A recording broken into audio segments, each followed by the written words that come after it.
Ассаламу алейкум туугандар. Бүгүн дагы биз үчүн эң кубанычтуу күн. Биздин кыргыз туугандарыбыз Алтайдан үй алышты. Ошону куттуктап коюңуздар, комментарияга жазып, чын жүрөктөн. Себеп бул кубана турган күн. Алар үчүн дагы, мен үчүн дагы, жалпы Кыргызстандагы жашоочулар үчүн, анан менин көрөрмандар үчүн. Биздин карындашыбыздын аты Мерим, Абдиш кызы Мерим. Иркутскиден эмгектенип жүргөн биздин карындаш үй бүлөсү менен жашап жүрөт. Анын апасы Гүлмира эже азыркы учурда Кореяда кызмат кылып, ал жакта эмгектенип турат. Буюрса ал эжеке үйдү алып койду, мына эми көчүп келет. Эми айта кетсек, кыргыз жараны үй алса болот. Мындай суроолорду аябай көп беришет. Кайра, бирок алар ошол жаңы кошулуп калган каналга жаңы кошулгандар эски видеолорду көргөн эмес деп түшүнөм аларды. Аларга дагы кайталап кетейин.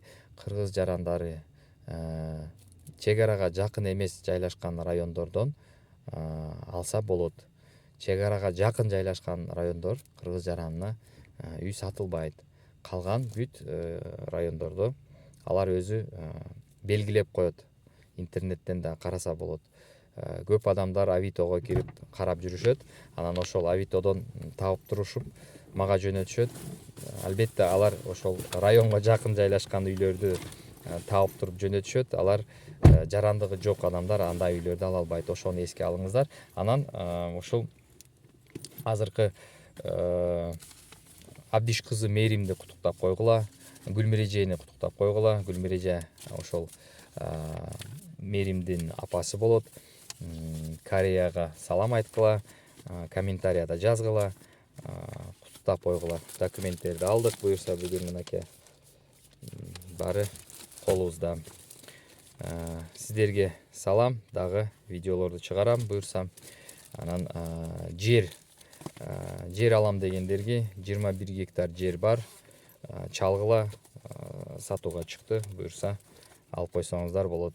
Менчик жер, айдөө жер азыркы учурда иштетилип турат. Семечка тигилген.